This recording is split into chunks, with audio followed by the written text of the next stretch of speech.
सबसे बड़े सूबे उत्तर प्रदेश से एक ऐसी खबर सामने आई है जिसने एक बड़े गिरोह का पर्दाफाश किया है। इतना बड़ा फर्जीवाड़े का गिरोह चल रहा था जिसके बारे में जानकर आपके भी होश उड़ जाएंगे। लेकिन वो कहते हैं ना कि ज्यादा दिनों तक झूठ छिप नहीं सकता, उसका पर्दाफाश एक ना एक दिन होता जरूर है। तो चलिए बिना देरी के आपको भी बताते हैं कि उस फर्जीवाड़े के बारे में जिसका भांडाफोड़ हुआ है। नमस्कार, कैपिटल टीवी की स्पेशल स्टोरी में आपका स्वागत है और मैं हूं आपके साथ राधिका राज।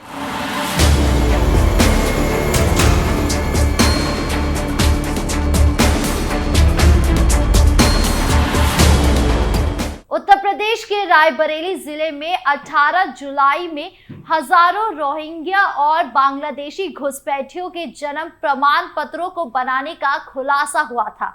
तब इस मामले में जांच बिठा दी गई थी जो अब पूरी हो चुकी है। कुल 52,000 से अधिक प्रमाण पत्र फर्जी पाए गए थे। इस फर्जीवाड़े में भारत के कई राज्यों सहित पाकिस्तान, बांग्लादेश और नेपाल तक के लोगों के प्रमाण पत्र शामिल है। शासन ने इन सभी फर्जी प्रमाण पत्रों को निरस्त करने का ऐलान किया है। मीडिया रिपोर्ट्स के मुताबिक फर्जी जन्म प्रमाण पत्रों से सलौन ब्लॉक के कुल 11 गांव बुरी तरह प्रभावित है। इन 11 गांवों को मिलाकर कुल 52,594 जन्म प्रमाण पत्र फर्जी निकले थे।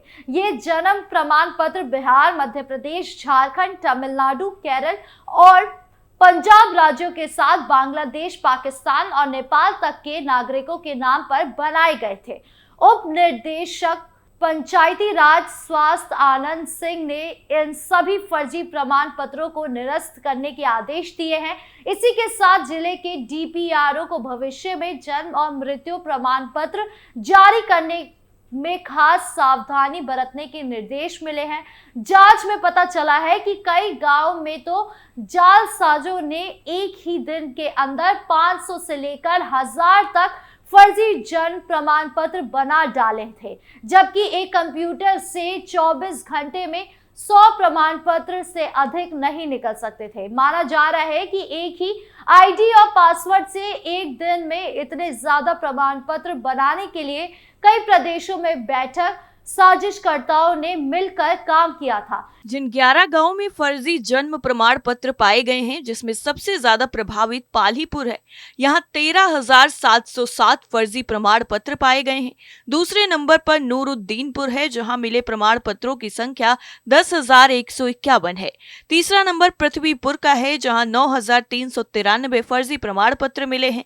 इसके अलावा सांडा सैदन में 4,897, माधवपुर निनैया में 3,746, लहूरेपुर में 3,780, गढ़ी इस्लाम नगर में 2,255, औनानीश में 1,665, गोपालपुर उर्फ अनंतपुर में 225 और दुबहन में 2 फर्जी प्रमाण पत्र खोजे गए। इस फर्जीवाड़े का मुख्य आरोपित मोहम्मद जीशान है, जो रायबरेली के ही सलौन का रहने वाला है। उसके साथ साजिश में शामिल रियाज, सुहेल खान और वीडियो विजय सिंह यादव को भी दबोच लिया गया। मामले की जांच में एटीएस के साथ एनआईए को भी लाया गया है। जांच एजेंसियों इन फर्जीवाड़े में शामिल अन्य आरोपितों की मिली भगत की पड़ताल में जुटी है।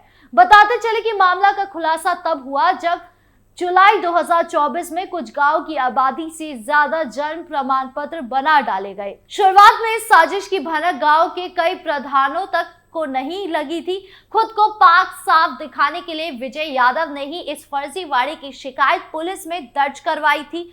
पुलिस की जांच में यह आया कि विजय यादव ने अपनी सरकारी CUG नंबर जीशान को दे रखा था। इसी नंबर पर हर जन्म प्रमाण को अप्रूवल देने वाली OTP आती थी।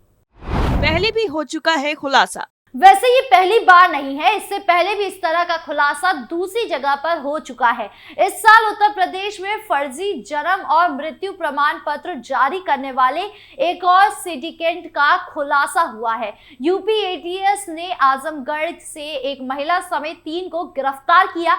जानकारी के मुताबिक CMO आजमगढ़ के दफ्तर में तैनात संविदा कर्मी अनीता यादव इस फर्जी जन्म मृत्यु प्रमाण पत्र के फर्जीवाड़े की मास्टरमाइंड है। वहीं मामले में गिरफ्तार शिवानंद और आनंद यादव दोनों सहयोगी के रूप में कार्य करते थे। जानकारी के मुताबिक अनीता CRS पोर्टल की अधिकृत लॉग इन IT का दुरुपयोग कर सिंडिकेट में शामिल लोगों के जन्म मृत्यु प्रमाण पत्र बना रही थी। बताया ये भी जाता है कि गिरफ्तार अनीता यादव कई ग्राम सचिव की ID में अवैध ढंग से फेरबदल कर भी जन्म व मृत्यु प्रमाण पत्र बनाती थी। वहीं बीते दिनों रायबरेली से गिरफ्तार हुआ रविकेश भी इस गैंग का हिस्सा था। रविकेश ने रायबरेली के सलोन इलाके में बीते 4 साल में 4 लाख से अधिक फर्जी जन्म और मृत्यु प्रमाण पत्र जारी किए थे। रविकेश से हुई पूछताछ के बाद यूपी ATS ने आजमगढ़ में फर्जी जन्म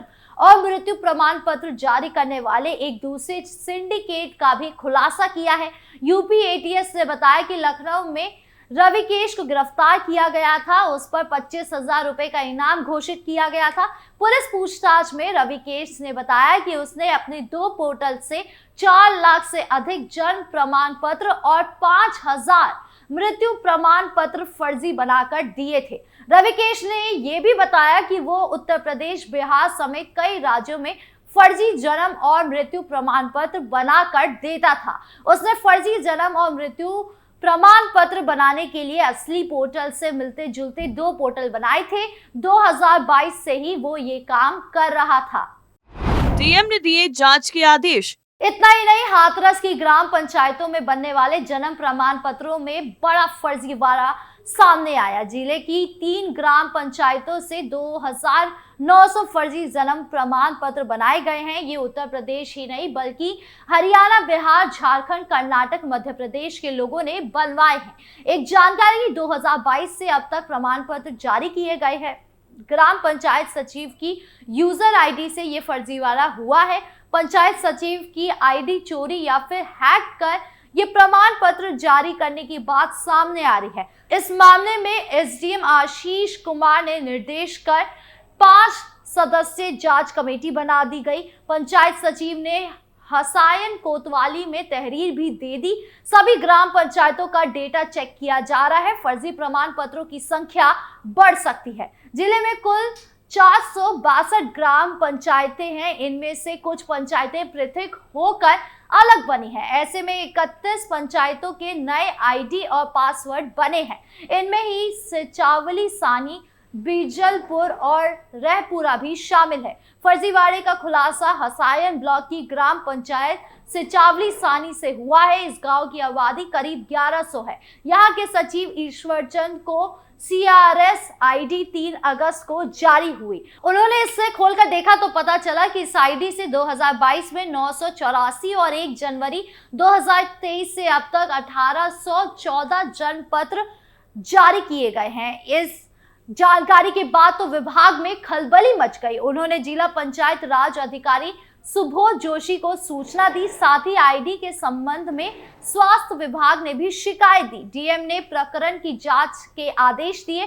पंचायत राज विभाग ने जिले की सभी पंचायतों का डाटा खंगाला शुरू कर दिया। इसके बाद सादाबाद के ग्राम पंचायत बीजलपुर में 700 और रहपुरा में करीब 400 फर्जी जन्म प्रमाण पत्र जारी होना पाया गया। इतना ही नहीं, कुछ ऐसे भी मामले सामने आए जिसमें प्रमाण पत्र जारी करने वाली ID चोरी या हैक होने की आशंका जताई।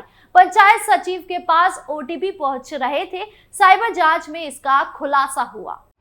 फर्जी विवाह प्रमाण पत्र का मामला। वहीं हाल ही में इलाहाबाद हाई कोर्ट ने घर से भागे लड़के लड़कियों के अदालत से सुरक्षा हासिल करने के लिए फर्जी विवाह प्रमाण पत्रों का इस्तेमाल करने के मामले को गंभीरता से लेते हुए पुलिस अधिकारियों को इस गिरोह में शामिल संगठनों की भूमिका की विस्तृत जांच कर उनके खिलाफ प्राथमिकी दर्ज करने का निर्देश दिया। न्यायमूर्ति विनोद दिवाकर ने संबंधित अधिकारियों को सुनवाई की अगली तारीख 18 नवंबर तक अनुपालन रिपोर्ट पेश करने को कहा। अदालत ने हापुड़ जिले के एक दंपति की तरफ से दायर रिट याचिका पर सुनवाई के दौरान यह आदेश पारित किया। दंपति ने अपने परिवार की सहमति के बगैर शादी करने वाला हवाला देते हुए पुलिस सुरक्षा की मांग की। इस मामले में अदालत ने स्थानीय पुलिस से सत्यापन रिपोर्ट मांगी। रिपोर्ट पर गौर करने पर अदालत ने पाया कि याचिका के साथ संलग्न दस्तावेज जैसे आधार कार्ड, पैन कार्ड या अंक पत्र फर्जी है। इसके अलावा विवाह प्रमाण पत्र भी फर्जी पाया गया। अदालत ने पाया कि ये विवाद हिंदू विवाह अधिनियम की धारा 5 की आवश्यकताओं के अनुरूप संपन्न कराए जाते हैं और कई मामले में लड़कियों की उम्र 12 से 15 साल के बीच पाई गई, जिन्होंने अपनी उम्र से 2 गुनी उम्र के पुरुषों से फर्जी शादी की। अदालत ने पाया कि घर से भागे लड़के लड़कियां अदालत से संरक्षण का आदेश प्राप्त कर पाए। इस बाबत दलाल और एजेंट ये फर्जी दस्तावेज उपलब्ध कराते हैं, जबकि वास्तव में कोई विवाह होता ही नहीं है और ट्रस्ट या सोसाइटी के रजिस्टर में आवश्यक विवरण जैसे गवाहों के बारे में सूचना और उनके मोबाइल नंबर आदि और उसके सोसाइटी के पुरोहित, अध्यक्ष और सचिव आदि का विवरण नहीं होता। इस संगठित अपराध को गंभीरता से लेते हुए अदालत ने कहा कि धार्मिक ट्रस्ट के नाम पर पिछले कुछ समय से जिला अदालत के आसपास दलालों और एजेंट का एक संगठित गिरोह उभरा है और सबसे ज्यादा खराब बात यह है कि इसमें पुरोहित और दलालों के अलावा कानून के पेशे से जुड़े लोग भी शामिल हैं। अदालत ने 17 अक्टूबर के अपने आदेश में कहा कि पुलिस अक्सर फर्जी विवाह प्रमाण पत्रों और अन्य फर्जी दस्तावेजों के स्रोत का पता लगाने में नाकाम रहती है, जिससे घर से भागे लड़के लड़कियां इन फर्जी दस्तावेजों के आधार पर अदालत से सुरक्षा का आदेश प्राप्त कर लेते हैं। यानी कुल मिलाकर ये पूरा फर्जीवाड़े का खेल काफी लंबे वक्त से चल रहा है, जिसका धीरे धीरे करके अब भांडा फोड़ हो रहा है। स्पेशल स्टोरी में फिलहाल के लिए इतना ही। बाकी खबरों के लिए देखते रहिए कैपिटल टीवी।